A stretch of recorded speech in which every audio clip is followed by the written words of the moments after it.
प्रयागराज संगम तट पर लगे माघ मेले के महावीर मार्ग पर स्थित ब्रह्म ऋषि आश्रम में संत सम्मेलन का आयोजन किया गया।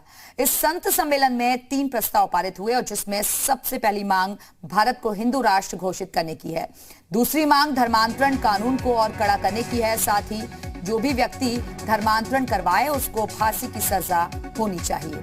तीसरी मांग जेल में बंद दोनों धर्मगुरुओं नरसिंहानंद गिरी महाराज और वसीम रिजवी उर्फ जितेंद्र नारायण सिंह त्यागी को जल्द से जल्द जेल से छोड़ा जाए। सम्मेलन में आए साधु संतों ने कहा कि इन तीनों प्रस्तावों को हर एक माध्यम के जरिए सरकार तक पहुंचाया जाएगा। तो संत समाज ने एक बार फिर से हिंदू राष्ट्र की मांग की है।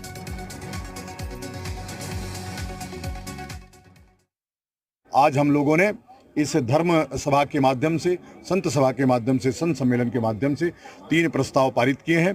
3 प्रस्तावों में कि भारत हिंदू राष्ट्र हम घोषित कर रहे हैं। प्रधानमंत्री को यह निर्देश दिया गया, धर्मादेश दिया गया और जो धर्मांतरण कानून है उसको और कड़ा किया जाए। धर्मांतरित करने वाले व्यक्ति के ऊपर फांसी की सजा उसको दिया जाए। और तीसरा, जो हमारे जेल में बंद 2 धर्म योद्धा हैं उनको 1 सप्ताह के अंदर अगर रिहा नहीं किया गया तो यह आंदोलन बहुत उग्र होगा। और इसी खबर पर और ज्यादा बातचीत के लिए सीधे रुख करेंगे अपने सहयोगी का। प्रयागराज से इस वक्त हमारे सहयोगी गुफरान इस वक्त जुड़ गए हैं। गुफरान, संत सम्मेलन का आयोजन हुआ था, यहाँ अलग अलग साधु संतों ने अपने अपने विचार रखे, लेकिन 3 महत्वपूर्ण प्रस्ताव इस सम्मेलन में पास हुए हैं, जिसमें सबसे महत्वपूर्ण हिंदू राष्ट्र बनाने की मांग उठी है। एक बार फिर से देखिए, बिल्कुल हर साल संगम की तट पर जो माघ मेला लगता है, यहाँ पर मेले के दरमियान संतों का जमावड़ा होता है। बड़ी संख्या में संत देश के तमाम हिस्सों से आते हैं। इसी कड़ी में ये धर्म संसद का आयोजन भी किया गया था, जहां पर 3 प्रस्ताव जो प्रमुख रूप से हैं वो पास किए गए हैं धर्माचार्यों के जरिए। इसमें सबसे बड़ी जो मांगे हैं, जो प्रस्ताव है, उसमें भारत को हिंदू राष्ट्र घोषित करने की मांग है। यहां तक कि संतों ने अपने जो प्रस्ताव है उसमें उन्होंने ये खुद इस बात का ऐलान कर दिया है कि वो आज से ही अपने कहीं पर भी अगर भारत का उल्लेख करते हैं, लिखते हैं, तो नाम भारत के सामने वो हिंदू राष्ट्र लिखेंगे। धर्माचार्यों ने इस बात का वो कर दिया है और सरकार से भी इस तरीके की अपेक्षा की है कि सरकार जल्द से जल्द देश को हिंदू राष्ट्र घोषित करे। इसके अलावा दूसरी जो प्रमुख मांग है वो धर्मांतरण है। धर्मांतरण को लेकर के एक सख्त कानून बने ताकि इस तरीके की कोई भी अगर इस गतिविधियों में पाया जाता है तो उसको कम से कम फांसी की सजा हो। ये दूसरी बड़ी मांग है। तीसरी जो सबसे बड़ी मांग जो प्रस्ताव में है वो ये है कि पिछले दिनों यति नरसिंहानंद जो दासना के पीठाधीश्वर हैं उनकी गिरफ्तारी हुई थी। इसके अलावा एक और स्वामी जितेंद्र नारायण त्यागी उर्फ वसीम रिजवी, इनकी भी गिरफ्तारी हुई थी। इन दोनों संतों की एक तरीके से गिरफ्तारी जो हुई है उनकी रिहाई की मांग की गई है। हफ्ते भर की मोहलत सरकारों को दिया गया है। ये कहा गया है कि अगर हफ्ते भर के अंदर इनकी रिहाई नहीं होती है तो संत समाज देश भर में। देखिए, हिंदू राष्ट्र बनाने की मांग जो है पहली बार नहीं हुई है। इससे पहले भी जो सियासतदान है इसको लेकर आवाज उठाते रहे हैं और बीजेपी और आरएसएस का यही तर्क है कि अगर लोगों के जीवन में बदलाव लाना है, उनकी लाइफस्टाइल में सुधार लाना है, तो भारत को हिंदू राष्ट्र बनाना होगा। देखिए, बिल्कुल संगम की रेती से हमने इसके पहले भी देखा है संतों की लगातार ये मांगे रही हैं हिंदू राष्ट्र घोषित करने की, क्योंकि यहाँ से जो आवाज उठती है वो देश भर में फैलती है, देश नहीं बल्कि दुनिया तक जाती है।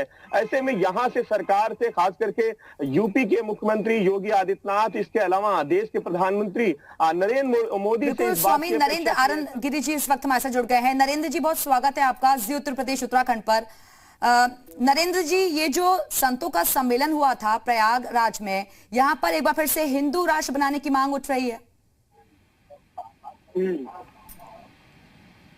भारत हिंदू राष्ट्र होना चाहिए, हिंदू राष्ट्र है और हिंदू राष्ट्र ही होना चाहिए, क्योंकि धर्म के आधार पर भारत का विभाजन हुआ था।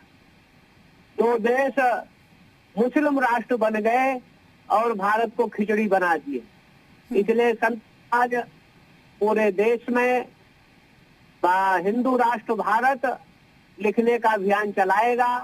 सरकार से भी आग्रह कि इसका एक प्रस्ताव लाएं और भारत को जितना जल्दी हो सके हिंदू राष्ट्र घोषित किया जाए। स्वामी नरेंद्र जी, लेकिन और जो पार्टियां हैं, आप कह रहे हैं कि सरकार तक आप लोग बात पहुंचाना चाहते हैं, लेकिन जो और पार्टियां हैं वो कह रही हैं कि अगर भारत हिंदू राष्ट्र बना तो फिर टुकड़े टुकड़े हो जाएंगे देश के, विभाजन हो जाएगा देश का। विभाजन तो वैसे हो चुका है। जहां जाति पूछकर मारा जा रहा हो, कश्मीर घाटी में, दिल्ली में दंगाइयों ने आईबी के जवान को मारा, और कश्मीर घाटी में जहां आईबी को देखकर हिंदुओं की हत्या हुई। भारत टुकड़े नहीं होगा, भारत एक रहेगा, समृद्ध रहेगा। और पार्टियों का जहां तक प्रश्न है, पार्टियां रहेगी, पार्टियों का थोड़ा हो, लेकिन हिंदू राष्ट्र का संविधान इस देश में होना चाहिए। भारत टुकड़े नहीं होगा, संगठित होगा, एकबद्ध होगा और विश्व की महाशक्ति बनेगा। समृद्ध भारत, शक्तिशाली भारत और अखंड भारत होगा। स्वामी नरेंद्र आनंद गिरी जी, लेकिन आप कह रहे हैं कि सशक्त होगा भारत, इसका विभाजन नहीं होगा, लेकिन और जो पार्टियां हैं वो तो ये कह रही हैं कि अगर भारत एक धर्मनिरपेक्ष देश है, यहाँ सब मिलजुल कर रहते हैं, अपने अपने धर्मों का सम्मान करते हैं, तो फिर हिंदू बनाने की क्या जरूरत है? किसी को जबरन क्यों थोपा जाए कोई चीज? भाई, हिंदू राष्ट्र आवश्यक है, क्योंकि भारत का विभाजन ही हुआ मुस्लिम देश। तो अगर नहीं है तो पाकिस्तान का बंटवारा क्यों किया गया, बांग्लादेश क्यों बनाया गया? अगर मिलजुल कर रहते थे एक, तो पाकिस्तान का विभाजन क्यों किया गया? आप बताएं, मिलजुल कर रहते ना। जी, और मतीन खान साहब भी इस वक्त हमारे साथ जुड़ गए हैं। मतीन खान जी, बहुत स्वागत है आपका जी उत्तर प्रदेश उत्तराखंड पर। मतीन खान जी, ये धर्म संसद जो हुई, जो संतों का सम्मेलन हुआ है प्रयागराज में, वहां पर एक बार फिर से मांग उठी है कि भारत को हिंदू राष्ट्र बनाना चाहे, आपका रिएक्शन इस पर? देखिए, इस मुल्क की का जो चमन है, इस चमन के बारे में आता है कि जिसमें सब तरह के फूल, सब तरह के लोग, सब तरह की भाषा, सब तरह के खाने को ही पूरे दुनिया के अंदर आज रिकॉग्निशन है कि यहाँ पर बहुत मजहब के लोग, बहुत तरह के मिजाज के लोग, बहुत तरह के आस्था रखने वाले लोग रहते हैं। यही खूबसूरती है और दुनिया के अंदर यही पैगाम है कि यहाँ पर हम इतनी बड़ी तादाद में और इतने ज्यादा मजहब के लोग एक साथ रहते हैं। यही इस मुल्क की खूबसूरती है, इसी को ही पूरी दुनिया में सराहा जाता है।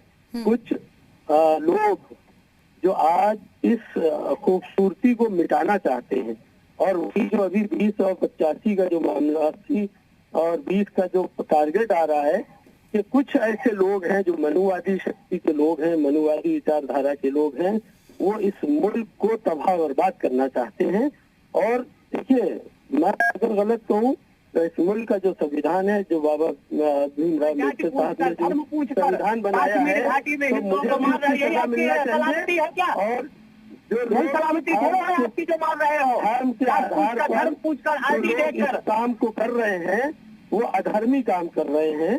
और मैं उसकी निंदा करता हूँ। इस तरह से किसी भी आदमी को इस तरह की इजाजत नहीं होना चाहिए। इसने भी जो काम किया है, गलत काम किया है, स्वामी नरेंद्र जी रुक जाइए, जो समर्थक हैं वो भी गलत हैं, और ये सिर्फ पूरे के पूरे ये मजहब को बदनाम करने का काम कर रहे हैं। ठीक है स्वामी नरेंद्र जी, आप बोलिए। आप किसने पाकिस्तान के सैनिक स्कूल में हमला किसने किया? ये सोच ने किया है, आपकी विचारधारा ने किया है। चलिए, बहुत बहुत शुक्रिया आप दोनों का हमारे साथ जुड़ने के लिए। तो धर्म संसद की मांग, भारत एक बार फिर से हिंदू राष्ट्र की मांग यहां से उठी है, लेकिन इस पर सियासत उठना भी लाजमी है। आने वाले